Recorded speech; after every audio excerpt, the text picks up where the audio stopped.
As a part of our Black History Month coverage, CBS This Morning is taking a look at the challenges Black Americans face when trying to find a job or climb the corporate ladder. Research from 2019 found Black Americans only made up 3.2% of senior leadership roles at large companies. And according to a new LinkedIn survey, 81% of Black professionals say seeing other Black people in positions of leadership would make their workplace feel more inclusive. We spoke with Zachary, a consultant, and Shanique, a marriage and family therapist, about what they say their experiences have been with racial inequity at work. It seems like it's a little bit difficult for people to either remember my name or pronounce it correctly or remember to pronounce it correctly. And so they would often ask for, well, what's your middle name? What's your, do you have a nickname?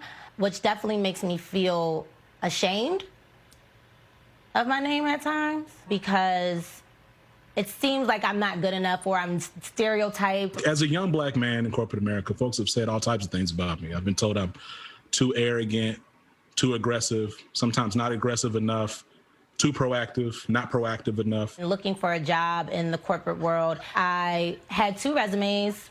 Both resumes were the same, except one resume had Shanique on there, the other resume had Charlie. If I put about 10 resumes out, about 7 came back for Charlie. 7 phone calls to offer a job or offer an interview came back for Charlie, and about 2 came back for Shanique. I was gunning for a promotion and I was doing my thing. Now, look, I'm killing it, right? Like I'm actually doing all types of work, working in and outside of my business unit. I am doing above and beyond. I find out I got a white counterpart. He quits close to the top of the year, and then he comes back right before promotion decisions are determined. And that guy got promoted with me. So equal outcomes, but effort was not equal. But what I also realized is I'm not the only person out there experiencing this. I created Live in Corporate, a digital media network that centers and amplifies Black and brown folks at work. Gestures are cool, days off are cool, but the reality is if you're not letting Black and brown folks make actual decisions that can impact systemic change, you're not doing anything. LinkedIn career expert Andrew McCaskill joins us now with more on race and equity in the workplace. It's all part of our partnership with LinkedIn. Andrew, good morning to you. I want to get to the resume issue because it's really fascinating and disturbing, but I want to start with your reporting. So you also spoke with Black professionals about what they face in the workplace. What'd you learn and what needs to change? A lot needs to change.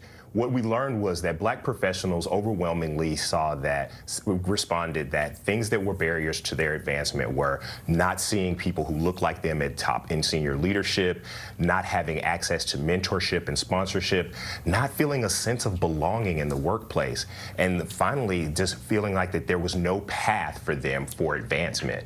All of those things culminate to Black professionals feeling like that there's a more opportunity outside of the workforce and working for themselves than working for companies and corporations. So let's talk about this resume issue. We heard Shanique say that when she sends out her resume with the name Charlie on top of it, Charlie Wright, she gets 7 callbacks. If she sends out the same resume with Shanique Wright on it, she only gets 2.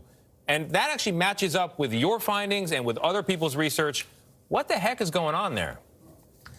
What happens is oftentimes unconscious bias is in place, sometimes just actual bias is in place, but people with equal qualifications and skills don't always get equal outcomes. And the unfortunate fact is that a lot of professionals are starting to feel like that they have to whiten their resume or remove racial descriptors from their resumes. I went to a historically Black college. I went to Morehouse College. I can't imagine thinking I have to take that off of my resume.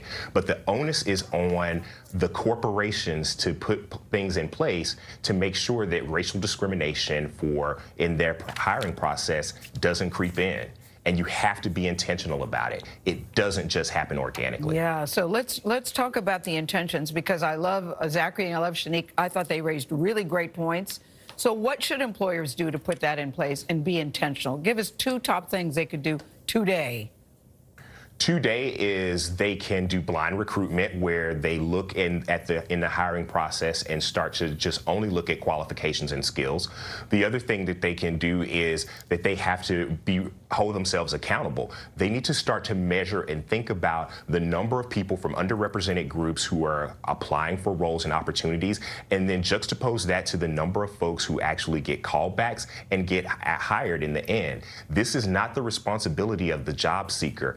It requires extra effort for inclusion, and that has to be something that everybody at the corporation is willing to go along with. It requires extra effort.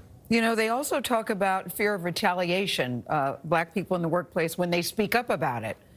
So, you know, you're looked at as complaining or causing trouble. What other obstacles do they face, and how to navigate that? There's so many other obstacles that they face, but I think, Gayle, that 1 in 4 black respondents said that they fear retaliation. And so that means that we have to have allies in this process, is that if you are a leader, you should be talking about inclusion, because that sets the tone for culture.